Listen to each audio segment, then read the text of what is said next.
Apple TV Plus, and we'll go back to Sharon and my world, our aim and our campaign to watch everything on Apple TV Plus before it is yanked from us in 5 months' time, when we can no longer be bothered, when we cannot be bothered to pay for it because we have our 5 months free and we're using the 5 months on nothing else. And so you watched CODA, which made me go, well, I guess I should watch CODA, because this was the film. This is the current reigning Best Picture award winner.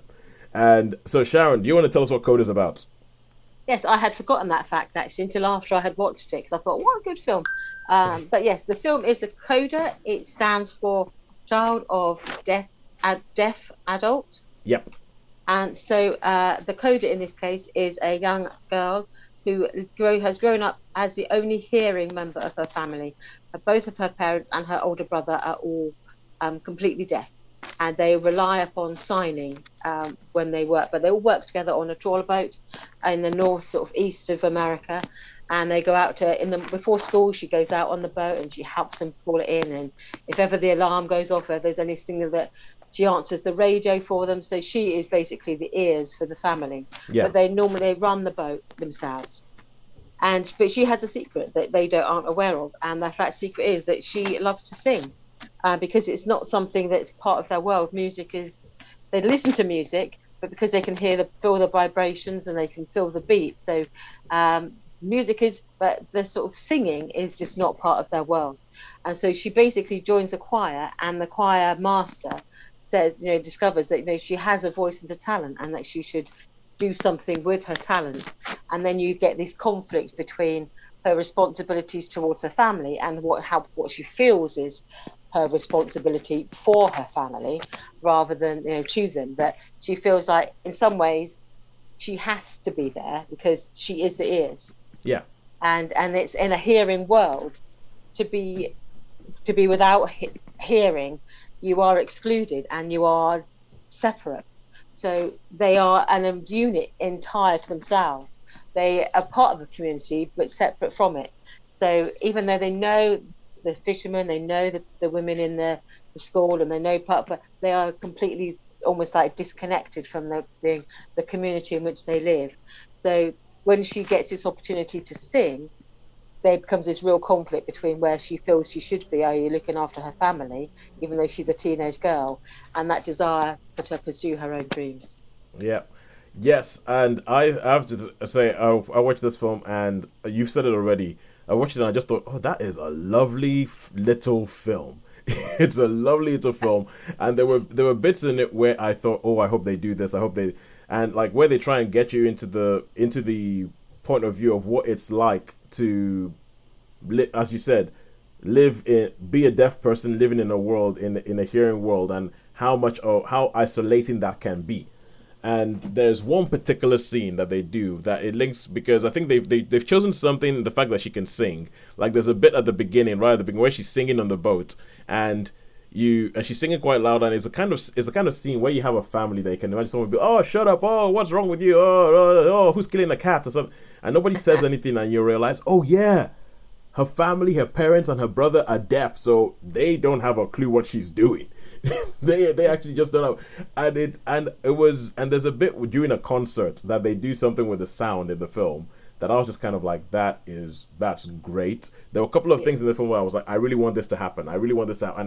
But then the way they do it, you're like, yes, that works so much. I love the parents. Played by Troy Kotsur, who won the Oscar for his role, and Marlee Matlin. I think that they are brilliant. I think that the relationship is hilarious. I think that the way they parent just cracked me up.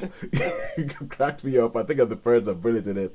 And it also does this. I think it's a very difficult trick to pull off in a film, where it presents you with an obstacle, and you understand how big this obstacle is, and you understand how important it is for the characters, and why this is an obstacle, and why it's such a big thing of, do I stay at home or do I leave? But at the end of the film, when the way that it plays out, you actually go, oh, hang on a second, it's not as big as we thought. But at the same time, as it might not be as big as you thought, but they get across to you emotionally how much of a bind this is for the characters, and how much of a pain this is for the characters. And I thought that it did that very, very, very, very well. While I'm not sure about Best Picture, I thought it was I thought it was a great film. I thought it was a great film. I thought the performances were brilliant. I thought that the central premise was really good, and I thought the idea of getting across to you how alienating it can be for a deaf person. I thought I walked away going, "Geez, I never thought about that before." But that good Lord, that obviously being a hearing person and having heard stuff, I'm thinking that must be terrible. But they haven't known anything different, and they just get on with it. And I think that's I thought it was quite good. Anyway, Holly, what did you think? I loved it, and I thought the cast was fantastic.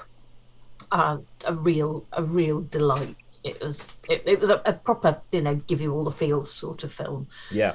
And there was definitely crying. I mean, I cried.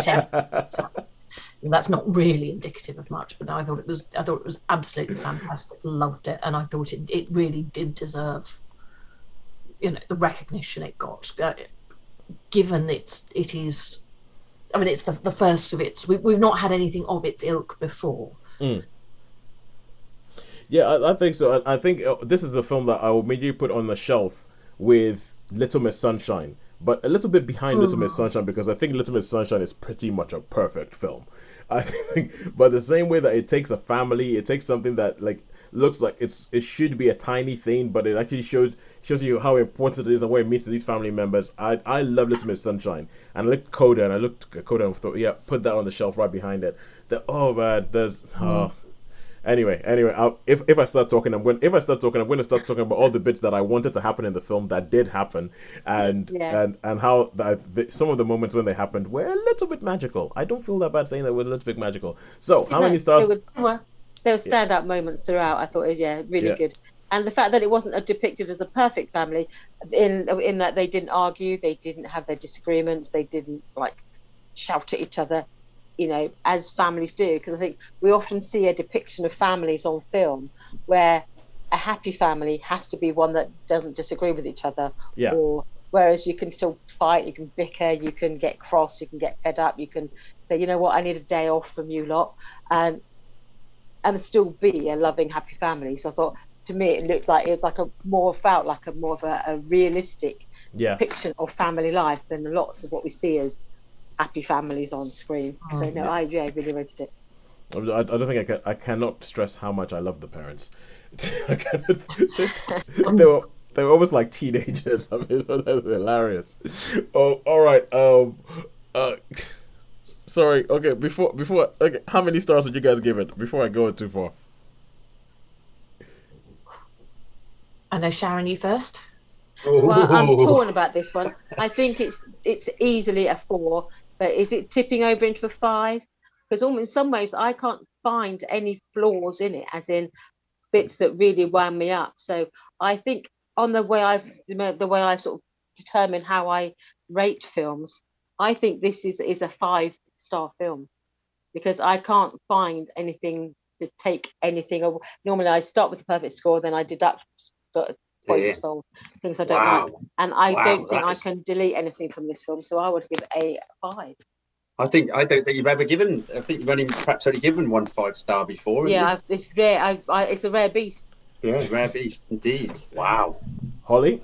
I'm going 5 as well. Wow. Okay, cool. And I would give it a 4. I would give it a 4 because there's bits of it that I do feel are a bit formulaic. I mean, it's brilliant and it is charming, but there's bits of it that I think are a bit formulaic. It almost kind of follows the script of a sports movie, and it kind of follows the script of a sports movie. But I think it gets away with. I should have to try and find that then, and then see what I think, because I mean that's highly recommended. Yeah. Apple TV Plus, Sean. I think CODA. I really liked it.